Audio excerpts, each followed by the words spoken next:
ஆன்மீக அன்பர்களுக்கு வணக்கம். நாம் இதுவரை லலிதா சகஸ்ரநாமம் தோன்றிய வரலாற்றை தெரிந்து கொண்டோம். தற்பொழுது மகான் பாஸ்கரராயர் எழுதிய பேருரை பற்றி அறிந்து கொள்ளப் போகின்றோம். ஆதிசங்கரர் ஸ்ரீ லலிதா சகஸ்ரநாமத்துக்கு உரை எழுத விரும்பினார். தமது சீடர் ஒருவரை அழைத்து சகஸ்ரநாமத்தை எடுத்து வா என்றார். அச்சீடர் எடுத்து வந்த சகஸ்ரநாம சோடிகளை பிரித்து பார்த்தார் சங்கரர். அது ஸ்ரீலலிதா சகஸ்ரநாமம் அல்ல, ஸ்ரீ விஷ்ணு சகஸ்ரநாமம் அடங்கிய சுவடி.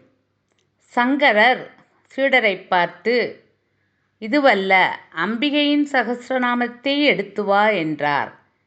சீடர் இரண்டாவது முறை எடுத்து வந்த சுவடியும் அதே விஷ்ணு சகஸ்ரநாமத்தின் மற்றொரு பிரதியாக இருந்தது.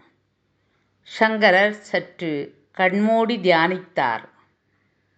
சங்கரரே, நீர் எமது சகோதரனின், அதாவது விஷ்ணுவின் சகஸ்ரநாமத்துக்கே உரை எழுதுங்கள். எனது சகஸ்ரநாமத்துக்கு உரை எழுத மற்றொரு மகான் தோன்றப் போகிறார் என்று அம்பிகை அசரீரியாக கூறினாள். அம்பிகை குறிப்பிட்ட அந்த மகான் 17ஆம் நூற்றாண்டின் இறுதியில் மகாராஷ்டிர மாநிலத்தில் அவதரித்தார்.